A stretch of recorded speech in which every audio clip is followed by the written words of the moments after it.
Hello दोस्तों, स्वागत करता हूं आप सभी का अपने इस यूट्यूब चैनल पॉलिटेक्निकल क्लास पर। दोस्तों, आशा करता हूं आप लोग अच्छे होंगे और अपने एग्जाम की प्रिपरेशन में अच्छे से लगे होंगे। चलिए दोस्तों, आज की इस वीडियो में जो हमारी टॉप 25 क्वेश्चन की सीरीज चल रही थी, तो आज हम इसके लेक्चर 2 के बारे में बात करने वाले हैं, जो कि हमारा basic of mechanical and civil, जो कि सिविल या फिर इलेक्ट्रिकल या फिर मैकेनिकल इंजीनियरिंग काफ़ी महत्वपूर्ण सब्जेक्ट होता है। तो देखिए, यहाँ पे हमने लेक्चर 1 को पहले ही बता दिया, पहले भी इसके पहले की वीडियो में, तो काफ़ी अच्छी वीडियो भी है, तो आप जा करके देख सकते हैं। चैनल की प्लेलिस्ट में एक प्लेलिस्ट बना रखी है, basic of mechanical and civil top 25 question के नाम से, तो आप जा करके वहाँ से देख सकते हैं। और बाकी जो है इसका कंप्लीट वीडियो यानी कंप्लीट वीडियो हर एक सब्जेक्ट का उसका भी बना रखा है, तो आप जा करके प्लेलिस्ट में देख सकते हैं।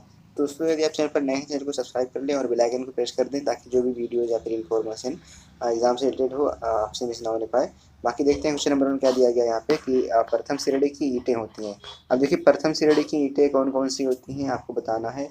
तो यहाँ पे देखिए, भार के हिसाब से बताना है, तो ऑप्शन ए 4 kg या फिर ऑप्शन बी 2.75 से 3 kg तक, या फिर ऑप्शन सी 2.5 kg की, या फिर ऑप्शन डी 5 kg की। अब देखिए, प्रथम श्रेणी की जो ईंटें होती हैं उनका जो भार लगभग होता है वो कितने के बराबर होता है, 2.75 से 3 kg के तक होता है। तो ये प्रथम श्रेणी की ईंटों का भार होता है, तो आप इसको याद कर लीजिएगा। बाकी चलिए देखते हैं क्वेश्चन नंबर 2 क्या दिया गया है कि ईंटों पर दरारें पड़ने का कारण है।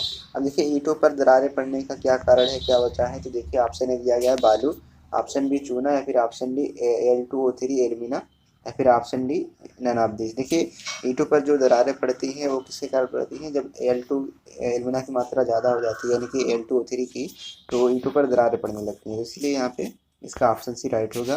बाकी चलिए बढ़ते हैं क्वेश्चन नंबर 3 की तरफ, देखते हैं क्या है कि कृत्रिम या प्राकृतिक पदार्थ से बने पदार्थ होते हैं। देखिए, कृत्रिम या प्राकृतिक पदार्थों से बने पदार्थ कौन कौन से होंगे। तो ऑप्शन ए सीमेंट है, या फिर ऑप्शन बी प्लास्टिक है, या फिर ऑप्शन डी एल्युमिनियम, या फिर ऑप्शन ऑप्शन सी एल्युमिनियम, या फिर ऑप्शन डी सभी। अब देखिए, यहाँ अगर हम कृत्रिम और प्राकृतिक पदार्थों से बने पदार्थों की बात करें, तो यहाँ पे सीमेंट भी होगा और प्लास्टिक भी होगा, या फिर यहाँ पे एल्युमिनियम भी होगा, या फिर ऑप्शन डी सभी भी होगा। तो मतलब कहने का मतलब यहाँ की ऑप्शन डी सभी होगा। तो आप इसको अच्छे से याद कर लीजिएगा। बाकी बढ़ते हैं क्वेश्चन नंबर 4 की तरफ। और दोस्तों, अगर वीडियो अच्छी लगी तो वीडियो को लाइक करते चलें, और दोस्तों में चैनल को शेयर भी करते चलें। बाकी देखिए, क्वेश्चन नंबर 4 क्या दे रखा है यहाँ पे कि पैलेट बोर्ड की सही माप होती है। देखिए, पैलेट बोर्ड क्या होता है, जिस पर हम क्या करते हैं, ईंटों को लेकर के जाते हैं, तो एक प्रकार से पैलेट बोर्ड होता है, आपने देखा भी होगा उसको। तो अब देखिए, यहाँ पे ऑप्शन ए दे रखा है कि 19 × 9 × 9 सेंटीमीटर, या फिर ऑप्शन बी 30 × 12 × 1 सेंटीमीटर, या फिर option D option C 10 × 20 × 1 centimetre, option D इनमें से कोई नहीं। अब देखिए, जो पैलेट बोर्ड होता है इसकी जो सही माप होती है यहाँ पे 30 × 12 × 1 सेंटीमीटर होती है, यानी कि ऑप्शन बी यहाँ पे क्या हो जाएगा, राइट हो जाएगा। चलिए देखते हैं क्वेश्चन नंबर 5 के क्या दे रखा है कि सांचे की आंतरिक माप क्या होती है। अब देखिए, सांचे की आंतरिक माप क्या होगी यहाँ पे। तो ऑप्शन ए दे रखा है 10 × 10 × 10 सेंटीमीटर, ऑप्शन डी 19 × 9 × 9 सेंटीमीटर, या फिर ऑप्शन सी 21 × 10 × 10 सेंटीमीटर, या फिर ऑप्शन डी इनमें से कोई नहीं। अब दोस्तों देखिए, यहाँ पे सांचे की आंतरिक माप, तो सांचा क्या होता है जिसमें हम ईंटा डालते हैं, और उसके आंतरिक माप की बात की जा रही है यहाँ पे। तो अच्छे से आप इसको ध्यान से देखिए कि आंतरिक माप की यहाँ पे बात की जा रही है। तो जब यहाँ पे आंतरिक माप की बात की जा रही है, तो यहाँ पे क्या हो जाएगा, ऑप्शन सी राइट हो जाएगा, यानी कि 21 × 10 × 10 सेंटीमीटर हो जाएगा। तो चलिए बढ़ते हैं क्वेश्चन नंबर 6 की तरफ, देखते हैं क्या है। और आशा करते हैं दोस्तों यहाँ तक क्वेश्चन समझ में आए होंगे। देखिए, 6 वाला क्या दे रखा है कि अभियांत्रिकी कार्यों में सबसे अधिक यूज होने वाला सीमेंट है। अब अभियांत्रिकी कार्यों में यानी कि इंजीनियरिंग के कार्य में जो सबसे अधिक यूज होता है सीमेंट कौन सा होता है। तो ऑप्शन है सफ़ेद सीमेंट, या फिर ऑप्शन बी रंगीन सीमेंट, या फिर ऑप्शन सी साधारण पोर्टलैंड सीमेंट, या फिर ऑप्शन डी प्राकृतिक सीमेंट। तो अब देखिए, यहाँ पे जो ज़्यादा यूज होता है, सबसे अधिक यूज होता है यहाँ पे जो साधारण पोर्टलैंड सीमेंट होता है वही यूज होता है। तो यहाँ पे ऑप्शन सी राइट हो जाएगा। तो बाकी बढ़ते हैं, चलिए क्वेश्चन नंबर 7 की तरफ, देखते हैं क्या है कि निर्दोषता परीक्षण किस यंत्र से किया जाता है। अब देखिए, निर्दोषता परीक्षण किस यंत्र से हम करते हैं। तो ऑप्शन दे रखा है यहाँ पे कि परीक्षक मापी यंत्र से, या फिर ली चैट लियर उपकरण से, या फिर ऑप्शन सी दोनों से, या फिर ऑप्शन डी इनमें से कोई नहीं। अब देखिए, यहाँ पे अगर हम बात करें निर्दोषता परीक्षण किस यंत्र से हम करते हैं, तो हमारा ली चैट लियर उपकरण एक होता है, तो उसके द्वारा हम करते हैं। तो यहाँ पे क्या हो जाएगा, ऑप्शन भी राइट हो जाएगा। तो चलिए देखते हैं क्वेश्चन नंबर 8 क्या दे रखा है यहाँ पे कि वृक्ष की आयु का पता लगाया जाता है। देखिए, वृक्ष की आयु का पता लगाते हैं किसके द्वारा। तो यहाँ पे ऑप्शन ए दे रखा है कि वार्षिक वलय से, या फिर ऑप्शन बी अंतःकाष्ठ से, या फिर ऑप्शन सी आयरस कास्ट से, या फिर ऑप्शन डी क्या कहते हैं मज्जा से। तो देखिए वृक्ष की आयु का पता लगाना है तो हम यहाँ पे वार्षिक विलय से पता लगाते हैं। वार्षिक विलय क्या होता है तो देखिए बता देते हैं थोड़ा सा। आपने देखा भी होगा जब कोई वृक्ष काटा जाता है तो इस प्रकार से ऐसे ऐसे करके गोल गोल करके ऐसे बना रहता है उस पर, तो वही जो गोल गोल करके होता है वही क्या होता है जो एक प्रकार से गोल गोल करके वलय बना रहता है, तो वही क्या होता है वार्षिक वलय होता है। उसी को हम गिन करके क्या करते हैं वृक्ष की आयु का पता लगाते हैं कि वृक्ष कितना पुराना है। तो यहाँ पे ऑप्शन ए क्या हो जाएगा, राइट हो जाएगा इसमें। तो चलिए देखते हैं 9 वाला क्या दे रखा है कि मशीनों को स्थिरता प्रदान करने के लिए उन्हें बांधा जाता है। देखिए मशीनों को यदि हमें स्थिर करना है तो उन्हें किसके द्वारा बांधेंगे, तो ऑप्शन है यहाँ पे लिखा गया बोल्टों से, या फिर चिनाई द्वारा, या फिर सुकार्यता द्वारा, या फिर सघनता के द्वारा। तो अब देखिए यहाँ पे अगर हम बात करें तो यहाँ जो बोल्ट होता है उसके द्वारा हम क्या करते हैं स्थिरता से, अगर हमें स्थिरता प्रदान करनी है तो बोल्टों का यूज करते हैं बांधने में। तो यहाँ पे ऑप्शन ए क्या हो जाएगा, राइट हो जाएगा इसमें। चलिए देखते हैं आगे का क्वेश्चन क्या है कि कंक्रीट में सामर्थ्य उत्पन्न करता है। अब कंक्रीट में सामर्थ्य कैसे उत्पन्न करता है, तो ऑप्शन ए दे रखा है यहाँ पे सघनता, ऑप्शन बी जेल पेस्ट, या फिर ऑप्शन सी दोनों, या फिर इनमें से कोई। अब देखिए कंक्रीट में जो सामर्थ्य उत्पन्न करता है वो हमारा क्या होता है, एक प्रकार से जेल पेस्ट होता है, वही उत्पन्न करता है। तो यहाँ पे ऑप्शन बी राइट हो जाएगा। और चलिए बढ़ते हैं आगे की क्वेश्चन की तरफ, 11 की तरफ। देखते हैं क्या है कि सीमेंट के संपीड़न सामर्थ्य होती है। देखिए सीमेंट की जो संपीड़न सामर्थ्य होती है कम होती है, ऑप्शन ए, या फिर ऑप्शन बी बहुत कम होती है, या फिर ऑप्शन सी बहुत अधिक होती है, या फिर इनमें से कोई नहीं। अब देखिए अगर हम यहाँ पे सीमेंट के संपीड़न सामर्थ्य की बात करें तो यहाँ पे बहुत अधिक होती है। क्या होती है दोस्तों, बहुत अधिक होती है। तो ऑप्शन सी क्या हो जाएगा, इसमें राइट हो जाएगा। बाकी चलिए देखते हैं 12 वाला क्या दे रखा है कि परबलित सीमेंट कंक्रीट का प्रयोग सर्वप्रथम कहाँ हुआ था। अब परबलित सीमेंट कंक्रीट जो है उसका प्रयोग सर्वप्रथम कहाँ हुआ था, तो ऑप्शन ए दे रखा है कि अमेरिका में, ऑप्शन बी दे रखा है कि इंग्लैंड में, ऑप्शन सी दे रखा है फ्रांस में, और ऑप्शन डी दे रखा है जर्मनी में। अब यहाँ पे अगर हम बात करें इसके क्या कहते हैं कंक्रीट का सर्वप्रथम यूज की, तो यहाँ पे ऑप्शन सी जो है हमारा फ्रांस, वहाँ पे यूज हुआ था। बाकी चलिए देखते हैं आगे क्वेश्चन नंबर 13 क्या दे रखा है कि नदियों से प्राप्त होने वाला रेत किस श्रेणी का माना जाता है। अब देखिए नदियों से प्राप्त होने वाला जो रेत होता है निम्न श्रेणी का होगा, या फिर उच्च श्रेणी का होगा, या फिर दोनों होगा, या फिर इनमें से कोई नहीं होगा। तो अब यहाँ पे अगर हम बात करें इसकी श्रेणी की, तो यहाँ पे जो नदियों से प्राप्त होने वाला रेत होता है वो हमारा उच्च श्रेणी का होता है, मतलब अच्छी श्रेणी का होता है। तो यहाँ पे क्या हो जाएगा, ऑप्शन बी इसका राइट हो जाएगा। तो बाकी चलिए देखते हैं आगे का क्वेश्चन क्या है कि सीमेंट कंक्रीट में मोटे मिलावे के रूप में यूज करते हैं। अब देखिए सीमेंट कंक्रीट में अगर हम मोटे मिलावे के रूप में यूज करना है तो हम किस चीज़ का यूज़ करेंगे, तो ऑप्शन ए दे रखा बालू का, या फिर पत्थर की गिट्टी का, या फिर ऑप्शन सी मिट्टी का, या फिर इनमें से कोई नहीं। तो अब देखिए यहाँ पे अगर हम बात करें ऑप्शन की, तो यहाँ पे क्या हो जाएगा ऑप्शन बी, यानी कि पत्थर की गिट्टी का यूज़ करते हैं। क्योंकि अगर हम देखिए मोटी मिलावे का मतलब ये है कि यहाँ पे पत्थर की गिट्टी का हम यूज़ करेंगे, तो क्या हो जाएगा ऑप्शन बी यहाँ पे राइट हो जाएगा। तो बाकी चलिए देखते हैं आगे क्वेश्चन क्या है कि महीन मिलावे का सूक्ष्मता मापांक होता है। अब महीन मिलावे के सूक्ष्मता मापांक क्या होते हैं, तो दे रखा है यहाँ पे कि 3 से 4 के बीच होगा, या फिर ऑप्शन बी 2.5 से 3 के बीच होगा, या फिर ऑप्शन सी 2 से 4 के बीच होगा, या फिर इनमें से कोई नहीं होगा। अब यहाँ पे जिसका जो राइट आंसर हो जाएगा सूक्ष्मता मापांक होगा यहाँ पे महीन मिलावे का, वो हमारा 2 से 3 के बीच होता है, यानी कि 2.5 से 3 के बीच होता है। तो ऑप्शन बी क्या हो जाएगा यहाँ पे राइट हो जाएगा। चलिए देखते हैं आगे क्वेश्चन क्या दे रखा है कि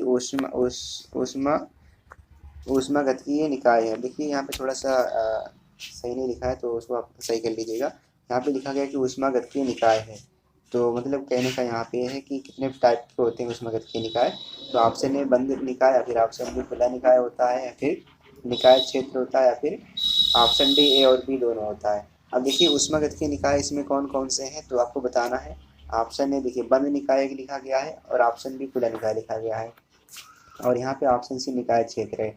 तो निकाय क्षेत्र कोई निकाय नहीं होता है, तो यहाँ पे सी वाला नहीं होगा, यहाँ पे क्या होगा ऑप्शन डी ए और बी दोनों हो जाएंगे। तो यहाँ पे ऑप्शन डी इसमें राइट हो जाएगा। बाकी चलिए देखते हैं आगे क्वेश्चन क्या है कि ऊर्जा का एसआई पद्धति में मात्रक क्या होता है। अब ऊर्जा का एसआई पद्धति में मात्रक क्या होगा, तो दे रखा है यहाँ पे न्यूटन पर गुलाम न्यूटन पर मीटर, और ऑप्शन बी न्यूटन पर गुलाम, ऑप्शन सी न्यूटन पर एम स्क्वायर, और ऑप्शन डी इसमें दे रखा है कि नन ऑफ दिस। तो अब देखिए ऊर्जा का एसआई मात्रक हमारा होता है न्यूटन मीटर स्क्वायर होता है। क्या होता है, न्यूटन मीटर स्क्वायर होता है। तो यहाँ पे क्या हो जाएगा ऑप्शन सी इसमें राइट हो जाएगा। तो चलिए बढ़ते हैं आगे क्वेश्चन की तरफ, देखते हैं क्या है कि खुला निकाय के उदाहरण हैं। तो खुला निकाय के इसमें कौन कौन से उदाहरण दे रखे हैं, तो ऑप्शन ए दे रखा है गैस टरबाइन, भाप इंजन या फिर भाप टरबाइन, और ऑप्शन बी में दे रखा है कि प्रेशर कुकर, कार बैटरी, घरेलू रेफ्रिजरेटर, और ऑप्शन सी दोनों, और ऑप्शन डी में से कोई नहीं। तो अब यहाँ पे अगर हम खुला निकाय की बात करें तो यहाँ पे जो ऑप्शन ए है यानी कि गैस टरबाइन हुआ या फिर भाप इंजन हुआ और भाप टरबाइन हुआ, ये सारे हमारे खुले निकाय के उदाहरण हैं। तो यहाँ पे ऑप्शन ए राइट हो जाएगा। और ऑप्शन बी यहाँ पे जो दे रखा है प्रेशर कुकर, कार बैटरी, घरेलू रेफ्रिजरेटर, तो हमारे ये बंद निकाय के उदाहरण हैं। तो दोनों चीज़ें आपको अच्छे से याद होना चाहिए एग्जाम्पल, ताकि एग्जाम में कोई कन्फ्यूजन ना होने पाए। तो यहाँ पे ऑप्शन ए इसके हिसाब से हो जाएगा। और बाकी चलिए देखते हैं 19 क्वेश्चन क्या दे रखा है कि विलिखित निकाय के उदाहरण हैं। देखिए विलिखित निकाय के इसमें कौन कौन से उदाहरण दे रखे हैं, तो ऑप्शन ए भाप टरबाइन, ऑप्शन बी थर्मोप्लाक्स, और ऑप्शन सी प्रेशर कुकर, और ऑप्शन डी इनमें से कोई नहीं। अब यहाँ पे विलिखित निकाय क्या होता है, तो यहाँ पे देखो भाप टरबाइन तो हमारा अभी भी मैंने बताया वो खुला निकाय का हो गया, प्रेशर कुकर क्या हो गया, बंद निकाय का हो गया। तो अब यहाँ पे ये दोनों तो होगा नहीं, यहाँ पे क्या हो जाएगा, थर्मोफ्लास्क हो जाएगा हमारा विलिखित निकाय का एग्जाम्पल। तो यहाँ पे ऑप्शन बी यहाँ पे राइट हो जाएगा। तो आशा करते हैं दोस्तों यहाँ तक जितने क्वेश्चन बताए आपको समझ में आए होंगे। और अगर वीडियो अच्छी लगे तो वीडियो को लाइक कर दें। और देखिए 20 क्वेश्चन क्या दे रखा है कि यांत्रिक ऊर्जा को विद्युत ऊर्जा में बदलने के लिए प्रयोग करते हैं। अब देखिए यांत्रिक ऊर्जा को यदि विद्युत ऊर्जा में कन्वर्ट करना है तो हम किसका यूज़ करेंगे, तो ऑप्शन ए दे रखा है विद्युत का, विद्युत जनित्र का, या फिर टरबाइन का, या फिर इनमें से कोई नहीं। अब यांत्रिक ऊर्जा को विद्युत ऊर्जा में बदलना है तो यहाँ पे विद्युत जनित्र का यूज़ करते हैं, यानी कि ऑप्शन बी यहाँ पे राइट हो जाएगा। तो बाकी देखते हैं, चलिए आगे क्वेश्चन क्या है कि हाइड्रोकार्बन के अवयव हैं। अब हाइड्रोकार्बन के इसमें कौन कौन से अवयव हैं, तो ऑप्शन दे रखा है कार्बन, और ऑप्शन बी हाइड्रोजन, और ऑप्शन सी दोनों, और ऑप्शन डी में से कोई नहीं। अब हाइड्रोकार्बन के यहाँ पे जो अवयव हैं कार्बन भी होगा यहाँ पे और हाइड्रोजन भी होगा, यहाँ पे ऑप्शन सी दोनों होगा। चलिए देखते हैं आगे क्वेश्चन क्या है कि 22 क्या दे रखा है कि स्प्रिंग के कड़ापन को व्यक्त करते हैं। देखिए स्प्रिंग के कड़ापन को यदि हमें व्यक्त करना है तो यहाँ पे मात्रक क्या होगा, मतलब न्यूटन पर एमएम होगा, या फिर ऑप्शन बी न्यूटन मीटर होगा, या फिर ऑप्शन सी न्यूटन पर कूलाम होगा, या फिर इनमें से कोई नहीं होगा। तो अब यहाँ पे स्प्रिंग का जो कड़ापन हम व्यक्त करते हैं न्यूटन एम एम में करते हैं, यानी कि न्यूटन यम यम में करेंगे। तो यहाँ पे option B option A right हो जाएगा इसका। तो बाकी चलिए देखते हैं क्वेश्चन नंबर 23 क्या दे रखा है कि गद्दियों के फॉर्म झटका शोषक में किस स्प्रिंग का यूज करते हैं। गद्दियों के फॉर्म में या फिर झटका शोषक में किस स्प्रिंग का यूज करेंगे, तो ऑप्शन ए दे रखा है ब्लॉक स्प्रिंग, डिस्क स्प्रिंग, सर्पिलिंग स्प्रिंग, और ऑप्शन डी इनमें से कोई नहीं। तो अब देखिए यहाँ पे इसका जो राइट आंसर हो जाएगा यहाँ पे हमारा ऑप्शन ए, यानी कि ब्लॉक स्प्रिंग का यूज करते हैं। तो ऑप्शन इसमें राइट हो जाएगा। तो बाकी चलिए देखते हैं क्वेश्चन नंबर 24 क्या दे रखा है कि साफ्ट समानता कितनी मीटर लंबाई में उपलब्ध होती हैं। तो अब साफ्ट समानता जो हमारी उपलब्ध होती है लंबाई में, ऑप्शन ए 9 मीटर में, या फिर 7 मीटर में, ऑप्शन सी 6 मीटर में, ऑप्शन डी 5 मीटर में। अब देखिए यहाँ पे जो साफ्ट समानता जो मीटर लंबाई में पाई जाती है वो हमारी 7 मीटर लंबाई में पाई जाती है समानता। तो यहाँ पे ऑप्शन बी राइट हो जाएगा। अगर हमें इससे ज़्यादा की चाहिए तो हम क्या करते हैं, इनकी कपलिंग करते हैं, मतलब एक साफ्ट को दूसरे साफ्ट से जोड़ करके इनकी लंबाई को बढ़ाते हैं। तो यहाँ पे बाकी समानता जो साफ्ट होती है लंबाई उनकी 7 मीटर ही होती है। इसको आप अच्छे से याद रखिएगा, नहीं तो आप गड़बड़ करके 9 मीटर लगा कर चले आए या फिर 5 मीटर करके चले आए, तो ऐसा नहीं करना है। यहाँ पे ऑप्शन भी राइट होगा। बाकी देखते हैं आगे क्वेश्चन क्या है 25, जो कि सीरीज का हमारा लास्ट क्वेश्चन है कि मफ कपलिंग में प्रयोग किया जाने वाला कुंजी समानता बनाया जाता है। अब मफ कपलिंग में जो हम कुंजी यूज़ करते हैं उसको समानता किस चीज़ का बनाया जाता है, तो यहाँ पे ढलवा लोहा लिखा गया है, और ऑप्शन बी मृद इस्पात यानी कि माइल्ड स्टील, और ऑप्शन सी दोनों या फिर इनमें से कोई नहीं। अब देखिए यहाँ पे अगर हम बात करें मफ कपलिंग के में यूज़ होने वाली कुंजी जो कि बनाई जाती है, तो यहाँ पे जो मृद इस्पात होता है, माइल्ड स्टील होता है, उसका बनाया जाता है। तो यहाँ पे ऑप्शन बी इसका राइट हो जाएगा। और दोस्तों देखिए यहाँ तक हमारा क्वेश्चन इसमें कम्प्लीट हुआ लेक्चर 2 में। और लेक्चर 1 आप जा करके देख लीजिएगा, वो भी इसी टाइप से अच्छे तरीके से हमने बताया है। तो इतने देखिए लेक्चर 1 लेक्चर 2 जो आपको इतने प्रोवाइड करा रहे हैं सारे आप तैयार कर लीजिए। बाकी इसका जो क्या कहते हैं कंप्लीट आप अगर क्वेश्चन को चैप्टर वाइज देखना चाहते हैं तो उसकी भी हमने वीडियो बहुत पहले बना रखी है, तो आप जा करके वहाँ पर देख लीजिए। और बाकी अगर वीडियो अच्छी लगी वीडियो को लाइक कर दें और दोस्तों में चैनल को शेयर भी कर दें। मिलते हैं आप अगली वीडियो में। Bye bye.